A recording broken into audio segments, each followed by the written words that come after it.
Back 4 Blood is the long-anticipated spiritual successor to the Left 4 Dead series, which, like numerous other Valve games, will never see a proper third installment. But at least we have Back 4 Blood now, because it's a worthy spiritual successor. Fight through hordes of zombies with friends, with strangers, or with your neighborly artificial intelligence. I'm surrounded!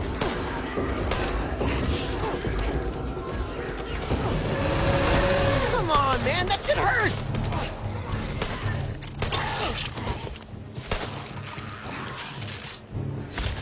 Gravekeepers have seen an unprecedented spike in job openings, with a projected 10-year industry growth of 3,000%. Your playable Gravekeepers, the Cleaners, are courageous and experienced. They are no longer afraid of zombies, unlike the more average citizens of Left 4 Dead. The game is more survival than horror, playing more with your sense of control than your sense of fear. Back 4 Blood diverges from Left 4 Dead's legacy by creating a gameplay experience that introduces player ability cards, as well as random corruption cards of varying challenge levels, which are dealt at the beginning of each level. If you cannot persevere through the challenges presented to you, and the entire slate of cleaners is wiped twice during a section of an act, you will be forced to start over again. To prevent that, you are able to scavenge a bevy of murderous instruments, from the humble machete to the somewhat brash 50 caliber Barrett M95 anti-material rifle. You can also use copper in each level to buy weapons from a shop in the safe houses between missions, slowly building a personal arsenal of weapons and equipment until you have yourself a real tactical superhero. Also part of your arsenal are all these trading cards this lady looted from every box store in the region, and then convinced everyone gives you magic powers. These magical cards range in usefulness from you can sprint slightly longer, to you heal teammates more effectively, to I am impervious to bullets provided my knees are bent slightly. You can play as any of 8 characters, each with their own unique attitude problem. Hey! You forget something? Maybe I should go to Bridgetown!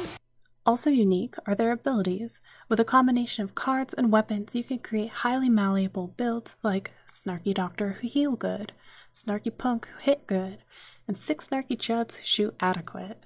The armory includes a wide array of shotguns, assault rifles, sniper rifles, pistols, SMGs, and melee weapons, and attachments you can find throughout levels. Although the themes in Back 4 Blood are much more grounded than Left 4 Dead, so you'll find markedly fewer silly weapons like the guitar or frying pan. On the lowest difficulty, you don't really need to care about any particular playstyle, though on the higher difficulty, ammo demands do not meet everyone's preferred ammo. There's simply not enough rifle ammo for everybody to use a rifle, and for your friend playing Hoffman to use 2 LMGs. Things ramp up rapidly with Veteran, the middle difficulty level, no longer healing trauma you require as unhealable health, except between entire runs or the usual way of healing it. The difficulty levels lock out players who can't beat the high bar of the game, and alternative outfits are locked behind higher difficulties and extensive playtime, meaning by the time you unlock them, there isn't much of a reason to care about having them anymore. So get comfortable with your main, or the more standard clothing you can unlock in the card shop.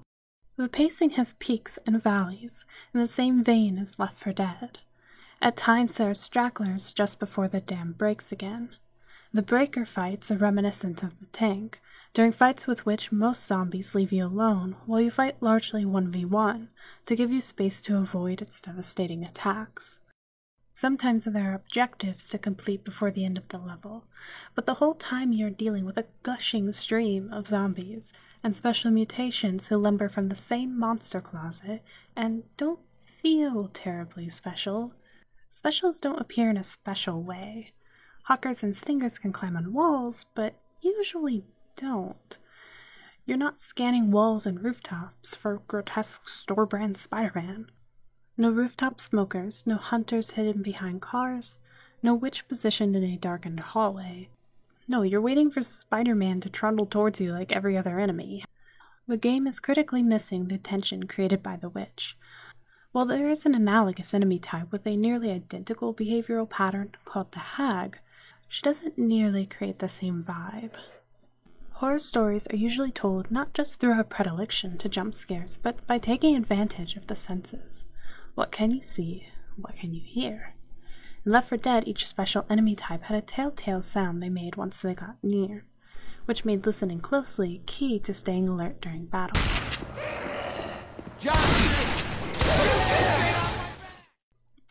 It also added tension when suddenly your ear picked up the foreboding gothic tones of a woman singing, and the tormented sobs of the witch hiding in a corner somewhere, but you don't know where.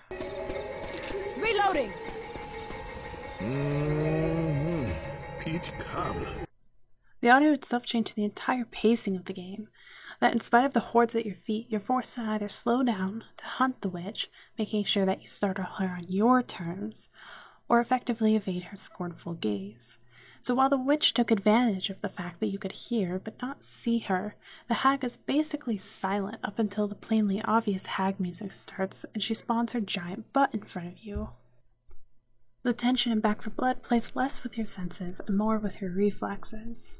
It is more survival than horror. If you're fast and accurate with a gun, the gameplay will likely lack tension.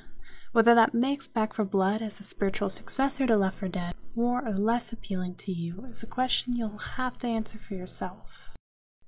The tensest moment my friends and I experienced was when a hag spawned in the middle of a hedge maze, and we had no choice but to startle it and run away while stuck in the middle of the maze.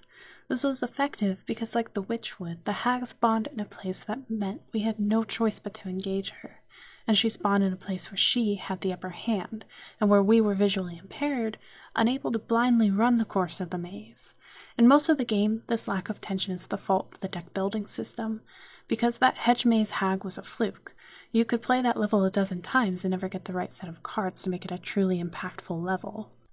None of the levels in the game were as bold as Dark Carnival and Left 4 Dead 2, and I felt a proper successor to the series would have gone at least equally bold, not less. In Dark Carnival, you play a carnival game, evade evil clowns, go around the carousel, tour the Tunnel of Love, run the course of the roller coaster tracks, and finish with a rock concert where you blow zombie minds with your electric guitar skills. Back 4 Blood definitely in no way ever hit that peak. For better or worse, it might just be too grounded to ever hit the peak of pure joy and stupid entertainment. Unless perhaps they eventually had some kind of wildcard mode. So should you play Back 4 Blood?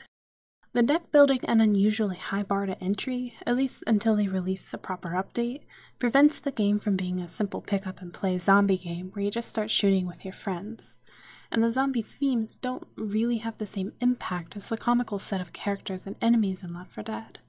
If you're looking for that more comical style with Left 4 Dead's play structure, I'd highly recommend Warhammer Vermintide 2. If you're looking for something scarier than Back 4 Blood, I'd also recommend Vermintide 2, whose rats are markedly more scary than the Ridden and more closely mirror Left 4 Dead's enemy types with terrifying rats like the Packmaster and Gutter Runner. But it helps to remember that this game is Left 4 Dead inspired, not Left 4 Dead 3.